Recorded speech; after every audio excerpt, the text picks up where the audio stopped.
David Seymour. Well, Mr Speaker, that was a speech from a member who lacks so many things, and now we know that he has a profound lack of graciousness from a list MP who would never be in Parliament had he not been put on a party list and nobody knew who he was. Order. Running down one of the great Prime Ministers of New Zealand. And Mr Speaker, I've had a great pleasure over the past 2 years of working with John Key up close, and I would characterise him as being one of the most affable, unflappable people that I've ever known.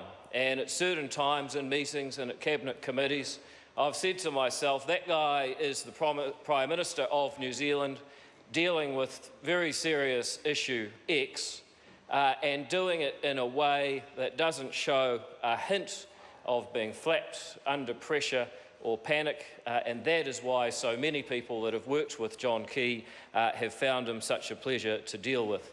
And on behalf of the ACT Party, I'd like to thank him not only for myself but also for other ACT leaders who have had that relationship with John Key over the past 8 years.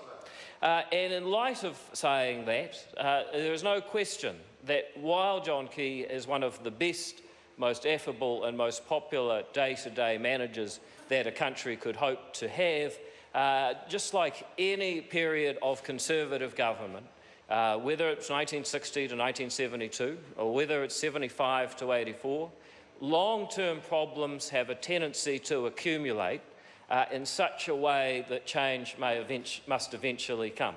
But it won't come as the member who just resumed his seat from Winston Peters or New Zealand First, because to solve serious problems you actually need serious thinking and serious bravery to confront those challenges.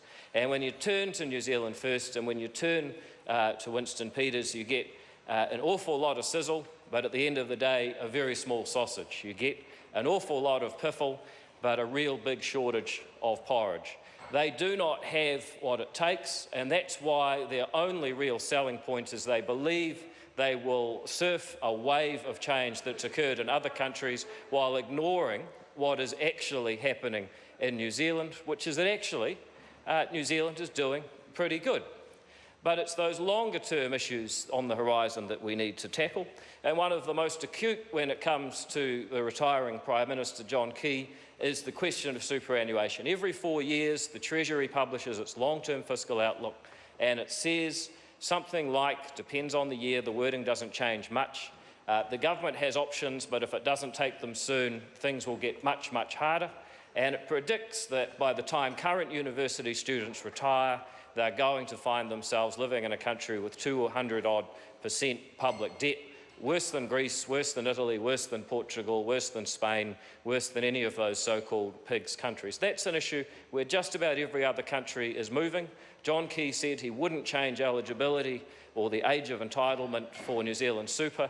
It's an issue that young people are saying, we know we're not going to get it ourselves at 65, why can't we have the conversation? And now we can. There are so many people out there in my generation of New Zealanders who are finding it damn tough in the housing market. But they're now being joined by their parents who are saying, I'm quite pleased that in some parts of Auckland my house is worth $2 or $3 million. However, I have helped 3 kids and I don't want to give them $6 or $9 million to get into the market themselves. And so, Mr Speaker, we find ourselves with 2 large issues there that are intergenerational that a future Prime Minister and a future government will have to take account of. Mr Speaker, I'm very proud to lead an ACT Party that has been playing a constructive role in government over the last 8 years. Much of the debate and change that's come around in the housing market in particular has come from the Productivity Commission, an ACT Party initiative. We have recently seen, after evidence that it deters criminals, the first third striker under the 3 strikes law, something that New Zealanders want. But we are also going into a round of prize givings and commemorations for partnership schools or charter schools that are changing kids' lives for the better. Mr Speaker, the ACT Party salutes John Key. We're proud of what we've done with him. And when it comes to New Zealand's long-term challenges, we believe we've got a lot more to contribute. Thank you, Mr Speaker. The Honourable